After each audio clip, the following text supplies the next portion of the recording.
Saya Pendeta Henry Tandianta MPS. Penjelasan pendeta bejat membunuh singer. Singer itu wanita yang jadi pemuji di gereja itu ya.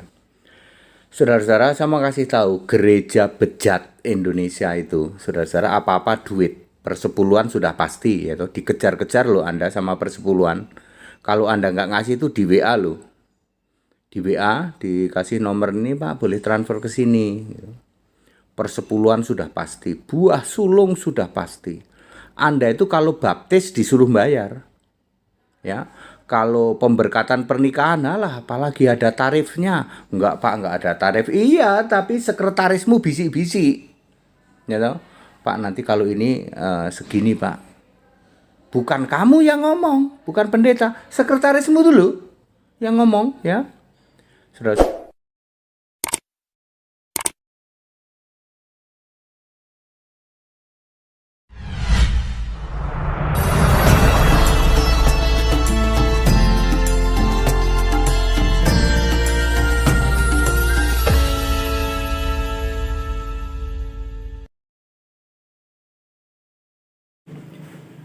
Assalamualaikum warahmatullahi wabarakatuh. Alhamdulillah rabbil alamin wa bihi nasta'in ala umuri dunya waddin. Asyhadu an la ilaha illallah wa asyhadu anna Muhammadar Rasulullah. Allahumma salli ala Sayyidina Muhammad wa ala alihi wa sahbihi wa barik wasallam. Amma ba'd. Pemirsa yang dirahmati Allah, jumpa lagi di channel Darmansa Agam, yaitu salah satu channel yang membela ajaran agama Islam dari rongrongan orang-orang yang tidak suka terhadap agama Islam, baik itu dari kalangan orang Islam sendiri yang digolongkan kepada kaum munafik, maupun orang-orang yang di luar agama Islam. Pemirsa yang dirahmati Allah, di dalam pertemuan kita kali ini kita akan membahas salah satu video tentang pernyataan pendeta Henry Diantatan, yang mana beliau dari dalam pernyataannya mengatakan bahwasannya ada gereja di Indonesia yang benar-benar bejat, seperti kejadian yang baru-baru saja terjadi di mana seorang pendeta membunuh singer gereja atau penyanyi gereja. Nah, pemirsa yang dirahmati Allah, yang mana dengan menyaksikan video ini nantinya dari pernyataan pendeta saudara Henry Diantatan, kita mengetahui seluk-beluk kehidupan gereja, apa yang mereka kerjakan di dalam pelayanan mereka terhadap jemaatnya. Pendeta Henry Diantatan di dalam tayangan video ini akan membongkar habis. Dari itu mengenai dana perpuluhan, kemudian dana untuk penyanyi singer atau singer, kemudian adanya dana untuk pembayaran untuk orang-orang yang menikah. Dalam video ini pendeta Henry Diantatan akan membongkar habis. Mudah-mudahan dengan menyaksikan video ini nantinya akan menambah dan kecintaan kita kepada agama Islam. Karena di dalam agama Islam semua hal itu tidak ada di dalam ajaran agama Islam. Selamat menyaksikan video ini. Kami akhiri dengan Assalamualaikum warahmatullahi wabarakatuh. Shalom alaihim Pisem Yesua Hamasiah. Saya Pendeta Henry Tandianta MPS. Penjelasan pendeta bejat membunuh singer. Singer itu wanita yang jadi pemuji di gereja itu ya. Saudara-saudara, saya mau kasih tahu, gereja bejat Indonesia itu, saudara-saudara, apa-apa duit. Persepuluhan sudah pasti, ya, dikejar-kejar loh Anda sama persepuluhan. Kalau Anda nggak ngasih itu di WA loh. Di WA dikasih nomor ini, Pak, boleh transfer ke sini. Persepuluhan sudah pasti, buah sulung sudah pasti. Anda itu kalau baptis disuruh bayar. Ya. Kalau pemberkatan pernikahan, alah, apalagi ada tarifnya. Enggak, Pak, enggak ada tarif. Iya, tapi sekretarismu bisik-bisik. Ya toh? Pak, nanti kalau ini segini, Pak. Bukan kamu yang ngomong, bukan pendeta, sekretarismu dulu yang ngomong, ya. Saudara-saudara, ya,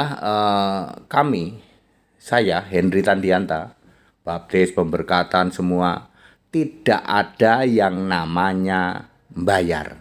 Pak, kalau mereka sukarela mempersembahkan, boleh nggak? Boleh. Boleh dicek siapa yang saya baptis, siapa yang saya ini, apakah pernah HTD minta sesuatu? Nggak ada. Tapi mereka mempersembahkan dengan sukarela. Cita, Pak, ini ada sekedar untuk ini, silahkan, gitu. Itu yang benar. Nah, di gereja bejat Indonesia ini, saudara, ini betul-betul apa aja bayar, saudara ya. Baptisan bayar, pemberkatan pernikahan bayar, penyerahan anak bayar. Ya, itu tadi caranya nggak gitu, nggak kok dia ngomong nggak, tapi nanti suruh siapanya gitu ya. Biasanya itu ya ajudannya gitu lah, ya, ajudannya pendeta. Terus belum persembahan, ya. Persembahan itu kantongnya itu bisa beredar 3 kali, saudara ya, 3 kali. Padahal contoh Alkitab apa? Kotak persembahannya diem, orangnya yang datang, ya, sukarela. Nah ini, itu kantongnya beredar, malah pakai EDC segala itu. Pokoknya ini mata duitan, namanya juga gereja bejat. Nah, bagaimana Pak menjelaskan seorang pendeta sampai membunuh penarinya atau singernya atau mungkin juga song leadernya? Begini Bapak Ibu Saudara, mereka itu punya kebijakan ya. Kalau kamu mau tampil sebagai grup penyanyi di depan, ya toh, pemain musik, ya toh, itu juga harus rajin persepuluhan. Pokoknya diukur dari persepuluhan, ya toh. Walaupun Anda pinter nyanyi kayak apa, kalau Anda nggak bayar persepuluhan, nggak mungkin kamu bisa tampil di situ. Nggak mungkin. Bayar persepuluhan, lalu disetting lah semua singer, semua itu harus di bawah 30 tahun. Dan itu diakuin sendiri oleh pendeta seniornya ya, oleh leadernya yaitu GL ya. GL mengakui para singer itu di bawah 30 tahun ya. Lalu pakai rok mini ya toh. Ya memang begitu ya, dicari yang cantik-cantik, pakai rok mini di bawah 30 tahun. Nah, bagaimana hal pendeta bisa bertemu dengan penari atau penyanyi ini? Begini ceritanya Bapak Ibu Saudara. Ini saya tahu itu si orang Batak ini, pendeta Batak ini, yang kepalanya pelontos gundul ini. Dia kadang-kadang namanya pendeta itu tuker mimbar. Pendeta Kelapa Gading kamu melayani di Kedoya misalnya, ya. Dan tidak semua pendeta bisa ditemani istri, tidak semua. Kadang-kadang istrinya kerja sehingga ketika dia harus khotbah di Kedoya, dari Kelapa Gading ke Kedoya misalnya, atau dari apartemen di Pramuka itu, gitu. Ini juga aneh juga ini ya. Pendeta tinggalnya di apartemen, aneh juga. Udah kawin apa enggak tahu deh ya. Kita nggak usah pikirin itu. Dari apartemen di Pramuka misalnya pelayanan ke Kedoya. Kalau toh dia sudah punya istri, belum tentu ditemani oleh istrinya. Lalu dia akan beralasan begini, saya membawa satu singer ya, nanti semua lagu ngikutin apa yang disebutkan oleh singer. Jadi dia bawalah singer ini, si cewek ini. ya, Ica kalau tidak salah. Si Ica ini dibawa oleh pendeta Batak Plontos ini, dibawa ya toh. Dibawa ke sana. Nah, singer itu kan biasanya digajinya, semua itu digaji ya, main drum digaji, main musik digaji antara 200 sampai 400 ribu tergantung gerejanya ya. Itu selama pelayanan sehari itu, kadang ada pagi itu jam 8, nanti jam 10 ada 3 pelayanan. Itu singernya kurang lebih dapat 300 gitu, 300 ribu. Lalu ya, jadi singer ini kan diajak nih sama pendeta lagi ke Kedoya ya. Dari diajak pertama itu Bapak Ibu tahu sendiri kan, pakai rok mini terus di mobil berdua. Saudara-saudara mualaf tahu toh, kalau ada laki-laki sama perempuan berdua, yang ketiga siapa? Setan. Pasti. Setan ini suka raba-raba, Saudara. Ya. Jadi setan ini meraba-raba. Ya. Makanya tidak heran ini si singer ini, yaitu singer ini bisa berada di apartemennya si Batak Plontos itu. Ya, di apartemen mana? Pramuka katanya, ya. Bagaimana dia mungkin habis pelayanan di Bekasi, sedangkan si perempuan ini misalnya tinggalnya di Jakarta Barat. Sebelum lewat itu transit dulu di apartemen dia. Saya nggak tahu ya, kok nggak punya istri, apa cerai atau bagaimana, atau belum punya istri, kita nggak tahu lah. Dia umurnya 40, si cewek ini juga sudah termasuk udah lewat ya. Setahu saya katanya gadis 36 tahun katanya ya. Jadi di situ ada pendeta Batak Plontos ya no? Ketemu sama wanita 36 tahun gadis. Kalau ada laki-laki sama ada wanita, orang ketiga adalah setan. Ya. Lalu setannya itu bikin marah sehingga mereka berantem. Si pendeta Batak Plontos dikuasai setan. Ini pendeta dari mana? Ajaran dari mana? Ajaran dari gereja bejat. Ya. Mestinya seorang hamba Tuhan kalau sedang marah bisa kontrol diri enggak? Setidak-tidaknya bisa kontrol diri. Nah, saya enggak ngebayangin itu. Ketika dia melakukan eksekusi, pasti itu semua kata-kata kebun binatang keluar semua itu. Bener? Ya, itu pendeta Batak Plontos itu sebelum mukul kayak pakai benda tumpul entah pakai apa lah ya. Ya. Padahal tadi habis benda tumpulnya habis dipukul-pukulin. Ini benda tumpul lain ya. Tadi habis eksekusi benda tumpul, sekarang benda tumpul lain ya tuh. Dipukul ke benda tuh. Kira-kira sambil mukul itu semua bahasa kebun binatang itu keluar semua. Ajaran gereja bejat ya Saudara. Gereja bejat itu kalau maki-maki ke saya, semua bahasa kebun binatang keluar. Makanya sayalah yang pertama kali memunculkan syarat untuk debat pendeta HTD, tidak boleh memakai bahasa kebun binatang, bahasa rumah sakit jiwa, sama bahasa toilet. Karena gereja bejat ini memang kosakatanya seperti itu. Lalu terjadi pembunuhannya. Itu pasti umpatan, cacian, makian, udah gak karu-karuan dah. Ya, lalu keluar bawa mayat senyum-senyum. Astagfirullah, ini pendeta bejat sebejat-bejatnya ini. Ya, cengenges coba. Cengenges itu kayak nggak punya salah ya. Pendeta macam apa kayak gitu? Pendeta dari Sinode Gereja Bejat Indonesia. Tak kasih tahu Bapak Ibu Saudara. Ya. Ya, jadi mungkin Anda bertanya bagaimana Pak HTD kok pendeta itu perempuannya kok bisa ke tempat pendeta? Ya mungkin dia habis pelayanan di Bekasi. Ya, sementara perempuannya ke sana ya toh. Entah pagi entah kemalaman atau bagaimana atau sengaja dibikin pura-pura kemalaman. Buktinya mereka berdua kok di dalam satu kamar. Kalau berdua satu kamar artinya yang ketiga apa? Setan iblis. Terjadi pembunuhan ya. Ya Bapak Ibu Saudara, memang semoga dengan ini pemerintah ngerti ya, ini untuk kesekian kalinya loh ya. Untuk kesekian kalinya pendeta HTD menyuarakan bekukan Sinode Gereja Bejat Indonesia. Berkali-kali saya ngomong gitu. Ini terus di daerah-daerah itu semua itu anggota dari gereja bejat ini. Saya nggak tahu Dirjen Bimas Kristen kenapa diam saja, ya. Ya mulai dari yang namanya seksual harassment, ya toh, mensponsori apa penistaan agama. Semua penista agama itu dilempar ke luar negeri, disponsori oleh gereja bejat Indonesia ini, ya. Kemudian apa? Rohaniawan menikahkan wanita cantik, menerima uang dari politikus, ya toh. Terus apa lagi? Banyak termasuk ini pembunuhan. Di Surabaya juga ada pembunuhan juga dari gereja ini juga, di Bogor juga ada. Ya, terjadi pelecehan seksual berpuluh-puluh tahun dari pekerja gereja, wanita pekerja gereja, dia nggak bisa lari ya, karena harus masuk ke situ, diintimidasi demikian, itu puluhan tahun baru ketahuan. Itu ngaku pendeta itu, pendeta dari mana ya, dari gereja bejat ini. Ya, Bapak Ibu Saudara, ya. Jadi begitu kejadiannya, oh, Pak baru tahu Pak. Jadi itu yang nyanyi itu dibayar Pak, dibayar. Tergantung dalam satu hari itu berapa periode, berapa session. Session pagi siang ini ya antara 300-400 dapat. Yang nggak pernah dipikirkan pada waktu pulang bagaimana ini seorang wanita pulangnya. Ya nebeng pendetanya dong. Ya, dia pakai rok mini loh Pak.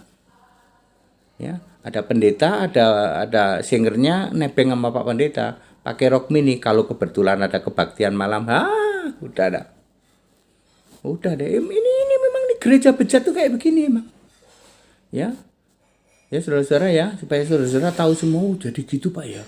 Wah itu, nah makanya dulu kan ada nyimpen janda ya toh, itu si Udin Comberan itu kan, yang di Amerika itu, makanya ada istilah sop katol ya, janda bekatul segala itu kan begitu saudara. Ya, ada tai lalat segala, rudal ada tai lalat, lalu ada apartemen Salome segala itu kan, sudah kayak begini semua, namanya gereja bejat itu, ya. Ya, shalom. Ya. Ya Bapak Ibu Saudara supaya tahu demikian. Mungkin Anda bertanya-tanya bagaimana ya ini? Kok itu perempuan bisa di tempatnya pendeta di apartemen ya kayak begitu, Saudara. Memang settingannya seperti itu karena gereja ini begitu ya. Jadi mau tampil nyanyi harus persepuluhan, harus persepuluhan ya. Terus nanti dibayar. Ya, yang main musik itu dibayar semua itu. Main musik itu dibayar. Pak ATD, kalau Pak ATD kira-kira kalau persembahan segala gimana? Perpuluhan aku nggak ngambil, tidak boleh, dilarang ngambil persepuluhan, buat sebelum dilarang. Semua itu sukacita. Kalau pelayanan misalnya bagaimana Pak? Ya pelayanan tetap aja yang memberi itu dengan sukarela sukacita, tetap seperti itu. Ya. Yang main musik juga nanti ada persembahan ya, sukarela juga, nggak usah dikasih tahu. Tapi tidak diukur dengan cara seperti yang itu ya. Terus minta naik enggak kayak begitu ya. Ya saudara-saudara ya, tidak seperti itu ya. Begitu Bapak Ibu Saudara, dan